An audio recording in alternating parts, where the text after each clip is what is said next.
What is up guys, Genesis7 here with another WWE Tap Mania video, and as you can see this is about perk points, mainly how to gain them and where best to use them. Now let's just get straight into it of the ways you can gain perk points. There are many ways you can do this, one of them being free packs from the shop menu. They appear every couple of hours or so. Another way is the free perk points. You can only get a maximum of 25. At the moment I've got 4. They appear every half an hour or so. Another way is spending gold. You can also find that in the shop menu. You can see there for 20 gold we can get 1,282 perk points, which is pretty good. Another way of getting them is clearing objectives. Occasionally the reward of clearing certain objectives will be perk points, so this is another way you can get them. And then the last but not least, the one that everyone knows about, is prestiging. As you can see, with me prestiging, I'll be getting 4,881. Now, out of those ways of getting perk points, I think there's only 2 on that list that are really beneficial and well worth it. The first one being spending gold. This is because, as you can see, as I mentioned previously, 20 gold gets you 1,282 perk points, and if I was to purchase them, boom, they go straight up there, and then it only goes up by 4 gold for me to buy another 1,000, and it goes up by a little bit more gold. And this gold cost actually kind of resets daily, I believe. I think it's daily, but I've noticed that it goes back down to 20 every day. And I think that's way worth it if you've got the gold to spend. Buy the perk points. And then the other way is, like I say, prestige.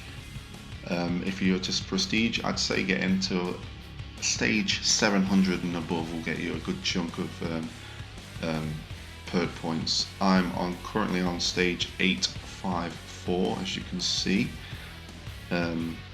Prestiging will get me again 4,881, which is amazing amount of perk points right there to spend. Now that we've got the ways to gain perk points out the way, let's talk about where to spend them. For that you need me back on the screen, so here I am. We are going to look at first the perks that your superstar has, because these are the most important perks to be spending your points on. Now currently you can see player perks. We have player damage, player HP, player skill discount and player level discount.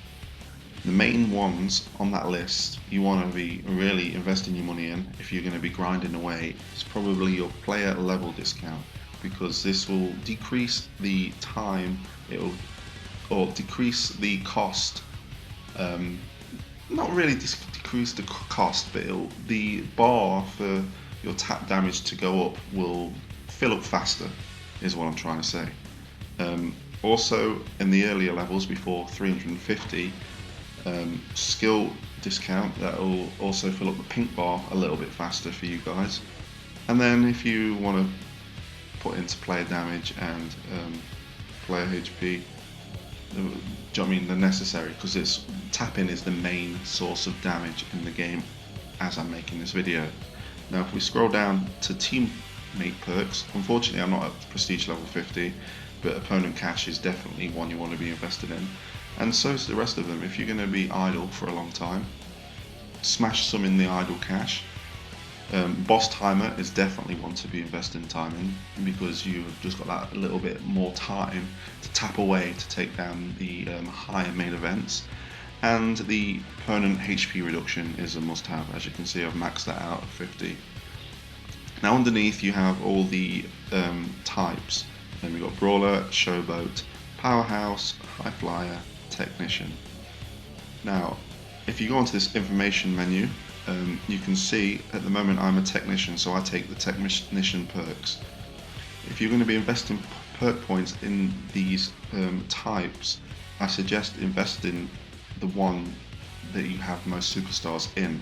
So for me, I have Triple H and Bret Hart, who are both Technicians, so making myself a Technician boosts them up, and do you know what I mean, it's nice to have an extra Technician cooldown boost. So if you've got more brawlers, invest in your brawler perks and so forth. Now that the superstar perks are out of the way, let's just have a look, using my deck as an example, at the superstars, the main ones you want to be investing in. So looking at Ric Flair, I'd say the cash ones are absolutely necessary. Cash, cash, cash, because that's what keeps you going and that's what keeps leveling your cards up. Another one, again, Goldberg, cash, I've invested in. Let's invest a bit more in there. If we go down to Bret Hart, now Bret Hart doesn't have any cash, but he has some technician signature damage boost and the effect, additional effect. So because I've got 3 technicians in the team, including my own superstar, technician boosts are a must-have. Same with the critical damage. And Triple H, very similar. He's got signature. It's all signature damage, so you want to be investing in that. And signature attack speed as well. That's all signatures. So boosting in that, it's self-explanatory. You don't really want to be putting into power and HP first, because if you've got the critical damage and the damage boosts, you can worry about the HP and the normal damage at a later date. So that is using my deck as an example. If I was to use someone that isn't in my deck as an example, I'll show you a great one, and that is Shinsuke Nakamura. As you can see, he has at the moment 250% all critical damage. If you were to boost that up to the level cap, which is 50, do you know what I mean? Your critical damage hits when they hit are going to hit pretty damn powerful. So that's a brief overview about perk points, where you should be spending them. Hopefully it'll help you out, because I've seen a lot of questions on the Reddit, where shall I spend my perk points? That's my advice, take it on board. Post in the comment section below if you have any other suggestions you want to throw at the community. And until next time guys, keep on tapping, and I'll catch you on the flip side.